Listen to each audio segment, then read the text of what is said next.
आइए सुनते हैं मनु भंडारी जी की कहानी बंद दराजों का साथ। उसकी मेज़ बहुत बड़ी थी और 3 दराजों में बटी हुई थी। बाईं ओर वाली दराज व्यक्तिगत थी, बीच वाली पारिवारिक और दाहिनी को चाहें तो सामाजिक कह लें।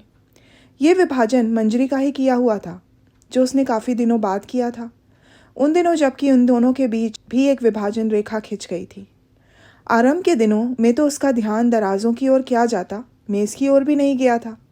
तब सारे घर में पलंग ही सबसे आकर्षक लगता था और मन करता था कि एक दिन के 24 घंटे किसी तरह रात के 8 घंटों में ही सिमट जाए। विपिन का शरीर उसके संपूर्ण व्यक्तित्व का पर्याय बना हुआ था और ये बात कभी दिमाग में भी नहीं आती थी कि शरीर से परे भी उसका कोई व्यक्तित्व और अस्तित्व हो सकता है। संबंध और संपर्क हो सकते हैं, कोई अपना जीवन हो सकता है। पर यह सब बात शुरू की बातें थीं, उन दिनों की जब मनों में कोई भेद नहीं था और इसलिए जैसे सब तरह के भेद मिट गए थे। सारी ऋतुएं बसंत के समान सुहानी लगती थीं। आराम के समय काम की चुस्ती का एहसास होता रहता था और काम करने में भी अजीब तरह का आराम मिलता था। वो बसंत की सुहानी सुबह थी। गीले बालों की ढीली सी चोटी बांधकर बड़े मन से मंजरी ने मटर चिवड़ा बनाया था। हर काम वो बड़े मन से करती थी और उसके गीत सारे घर में गूंजा करते थे। वो ट्रे में सारा सामान सजा कर ले गई, तभी उसने विपिन को कुछ कागजों में डूबा हुआ पाया। इतना मगन होकर क्या पढ़ रहे हो? उसने हंसते हुए पूछा था तो विपिन हल्के से सकपका गया और सारी बात को टालते हुए उसने ढेर सा चिवड़ा अपनी प्लेट में डाल लिया था। मंजरी को लगा था कि उस दिन वो कुछ ज़रूरत से ज़्यादा ही तारीफ करने के मूड में आया हुआ है। वो लगातार प्रसंगहीन बातें किए चला जा रहा था, पर सब कुछ मंजरी के मन को छुए बिना ही निकल गया। रोज़ की तरह दोनों साथ ही घर से निकले थे, पर वो एक पीरियड के बाद ही सिरदर्द का बहाना करके घर लौट आई। सारे रास्ते उसका सिर चकराता रहा था। घर में घुसते समय जाने क्यों लगा जैसे वो किसी और के घर में घुस रही है। वो सीधी टेबल के पास गई। टेबल पर पड़ी पुस्तकें, फाइलें, कागज़ पत्तर सब उसने पलटे, पर वो कागज़ नहीं थे। उसे खुद आश्चर्य हो रहा था। एक झलक भर में उसने कैसे उन कागज़ों की ऐसी गहन पहचान कर ली थी। उसने झटके से पहले दराज खोली। उसमें कुछ मित्रों और रिश्तेदारों के पत्र थे। 1-2 विवाह के निमंत्रण पत्र थे, अपॉइंटमेंट की डायरी थी, अखबारों की कुछ कतरनें थीं। उसने बीच की दराज खोली। उसमें पासबुक और चेकबुक थी, मकान और बिजली के बिल की रसीदें थीं। एक और तहाए हुए कुछ रुमाल पड़े थे। उसने तीसरी दराज खींची तो वो खुली नहीं। उसमें ताला लगा हुआ था। दराज में ताला होना न कोई ऐसी अनहोनी बात है, ना ही ऐसी भयंकर। फिर भी वो भीतर तक काँप उठी थी। उसने सारा घर छान मारा, पर उसे चाबियां नहीं मिली और अब सचमुच ही उसका सिर बुरी तरह दर्द करने लगा था और वो मुंह पर साड़ी का पल्ला डालकर सारे दिन लेटी रही। उस रात जब वो सोई तो भीतर ही भीतर उसके कुछ घुमड़ता रहा था। रुलाई का वेग जैसे फूट पड़ना चाहता था। फिर भी उसने सोच लिया था कि जब तक वो सारी बात का पता नहीं लगा लेगी तब तक एक शब्द भी नहीं कहेगी। रोज़ की तरह विपिन ने उसे बाहों में भर लिया था, पर न जाने क्यों उसने भीतर ही भीतर महसूस किया कि उसके साथ सोने वाला, उसे प्यार करने वाला विपिन संपूर्ण नहीं है, केवल एक खंड है, एक टुकड़ा। संपूर्ण विपिन उसे हमेशा फूल की तरह हल्का लगता था, पर खंडित विपिन का बोझ उसके लिए जैसे असह्य हो उठा। बार बार उसका मन करता रहा कि वो उसी से साफ साफ पूछ ले, लड़ ले, झगड़ ले, पर दराज का ताला जैसे उसकी ज़बान पर आकर लग गया था। वो सारी रात कसमसाती रही, पर बोला उससे कुछ भी नहीं गया था। औरत की नज़र यूं ही बड़ी पैनी होती है, फिर उस पर यदि संदेह की सान चढ़ जाए तो आकाश पाताल चीरने में भी उसे देर नहीं लगती। दूसरे दिन ही वो बंद दराज उसके सामने खुली पड़ी थी, जो विपिन की निहायती निजी और व्यक्तिगत थी। कुछ डायरियाँ, एक महिला और बच्ची की तस्वीरें, पत्र, कांच की ट्यूब में गोलियाँ और क्रोध, घृणा, दुख, मिलीजुली भावनाओं का तूफान उसके मन में उठ रहा था। सिर थामकर घंटों वहीं बैठी रही थी, फूट फूट कर रोती रही थी। उसे बराबर लग रहा था कि जिसे धरती समझकर उसने पैर रखा था वो शून्य था, कि जैसे एकाएक बेसहारा हो गई है। उसे अपने घर की छत और दीवारें सब हिलती नजर आने लगी थी, क्योंकि दराज में विपिन का केवल अतीत ही नहीं था, वर्तमान भी था और उसमें भविष्य की योजनाएं भी। वो जैसे तैसे विपिन के व्यक्तिगत जीवन के निकट होती जा रही थी, अनजाने और अनचाहे ही विपिन से दूर होती जा रही थी। धीरे धीरे मनों की ये दूरी शरीरों में भी फैलती चली गई थी और वो अनायासी एक दूसरे के लिए निहायती अपरिचित से हो गए। फिर उनके हिसाब अलग रहने लगे, संपर्क और संबंध अलग हो गए। दोनों के पास अपने अपने तर्क थे और दोनों ही इस बात को अच्छी तरह जानते थे कि ये तर्क उन्हें कहीं नहीं ले जाएंगे। फिर भी हर तीसरे दिन घंटों बहसें होती थीं और उनकी समाप्ति मंजरी के आंसू ही करते थे। अब स्नेह का स्थान संदेह ने ले लिया था और तर्कों ने सद्भावनाओं के रेशे रेशे उधेड़ दिए थे। तब मंजरी अपने ही घर में बहुत अकेली हो उठी थी और सब कुछ बड़ा वीरान लगने लगा था। हर काम बोझ लगने लगा था, खाली समय और भी बोझल। वो घंटों किताब खोले बैठी रहती, पर पंक्तियां केवल आंखों के नीचे से गुजरती थी, मन उनसे अछूता रहता था। कॉपियां देखने बैठती तो उसकी साथी ने मजाक करती कि वो इम्तिहान की कॉपियां देख रही है या प्रूफ। विपिन ने संबंध क्या गड़बड़ाया था, उसकी समस्त इंद्रियों के आपसी संबंध गड़बड़ा गए थे। वो घर के सारे खिड़की दरवाजे खुले रखती थी, फिर भी लगता था कि साफ हवा का अभाव घर की हवा को धीरे धीरे जहरीला बनाता जा रहा है और कोई है जो उसके देखते देखते मरता जा रहा है। वो ना उसे बचा सकती है और ना ही निर्दयतापूर्वक मार सकती है। यूँ भीतर ही भीतर वो तरह तरह के संकल्प करती थी, पर उसने कभी उन विचारों को आगे नहीं बढ़ने दिया, क्योंकि घर में बहुत ही जल्दी एक तीसरा प्राणी आने वाला था। उसने उसके और अपने दुर्भाग्य को साथ साथ ही कोसा था, पर इसके बावजूद मन में कहीं एक हल्की सी आशा झांकने लगी थी। शायद ये अनागत ही उनके बीच में कहीं सेतु बन जाए। पर साल भर के भीतर ही भीतर उसने अच्छी तरह जान लिया कि इस युग में आशा करना ही मूर्खता है, क्योंकि आज जिंदगी का हर पहलू, हर स्थिति और हर संबंध एक समाधानहीन समस्या होकर ही आता है, जिसे सुलझाया नहीं जा सकता, केवल भोगा जा सकता है, जिसमें आदमी निरंतर बिखरता और टूटता चला जाता है। और वो भी 2 साल तक और बिखरी और टूटी थी।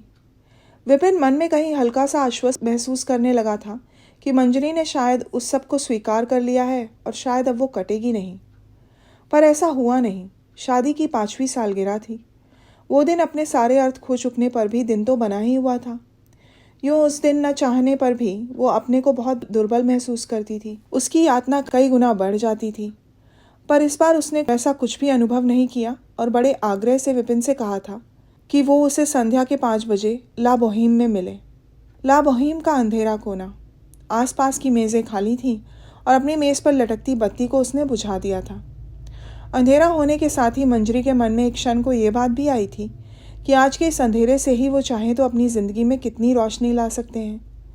उस समय भीतर ही भीतर कुछ कसका भी था, पर दूसरे ही क्षण उसने अपने को सहज बना लिया, ये सोचकर कि ये निरी भावुकता है और भावुकता को लेकर आदमी केवल कष्ट पा सकता है, जी नहीं सकता।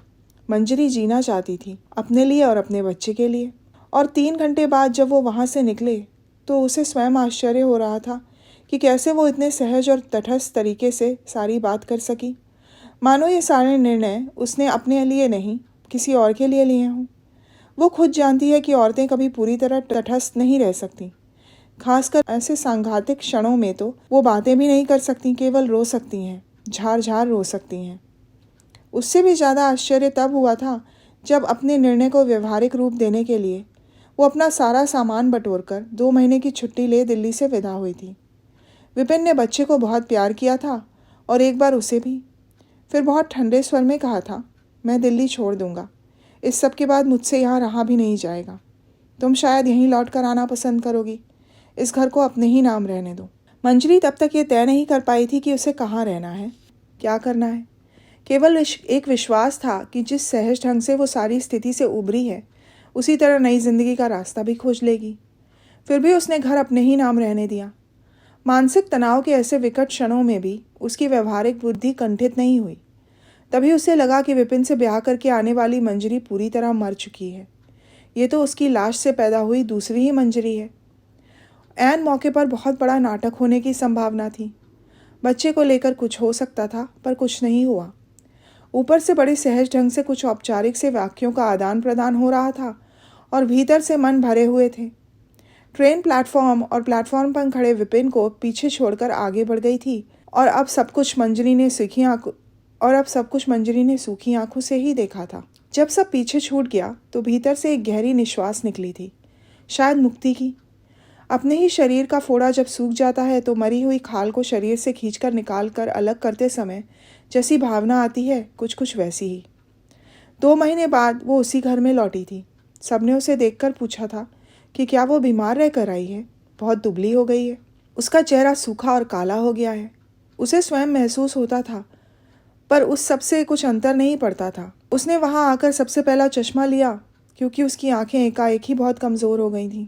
घर ज्यों का त्यों ही था, केवल वो सब चीज़ें वहां से हटा दी गई थीं जिनके साथ विपिन की स्मृति लपटी थी। वो मेज़ भी।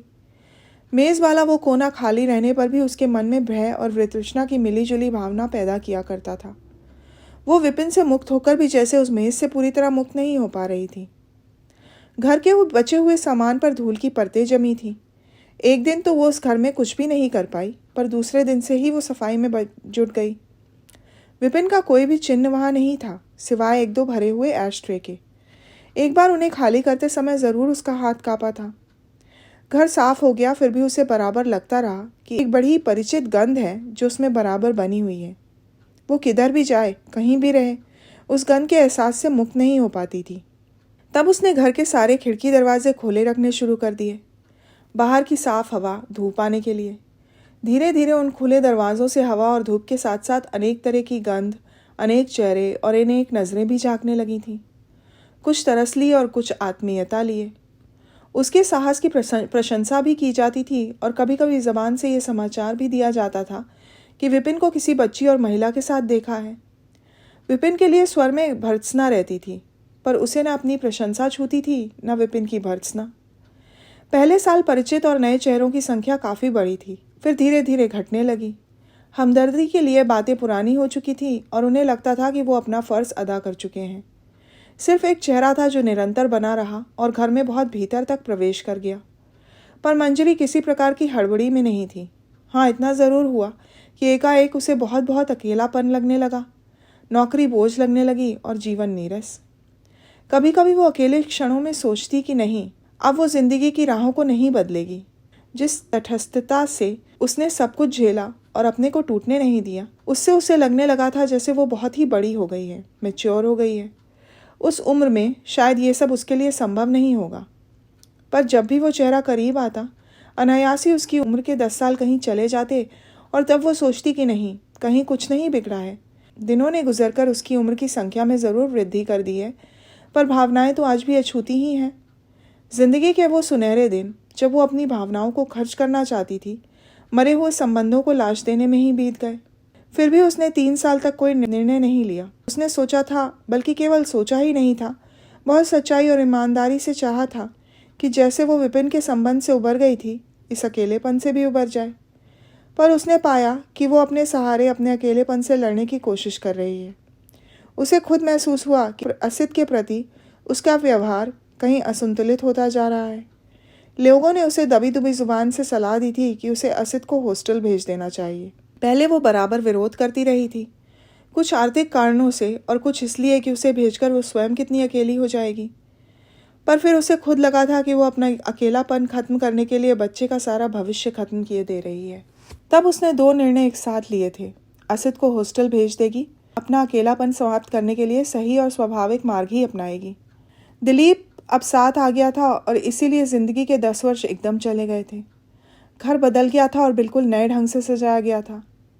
नए घर की साज सज्जा में हमेशा कुछ न कुछ गुनगुनाते हुए वो काम किया करती थी। नौकरी उसने छोड़ दी थी क्योंकि साथिनों की नज़रों में झांकती हिकारत उसे बर्दाश्त नहीं होती थी। वैसे भी इस काम से तो वो बहुत ऊब चुकी थी।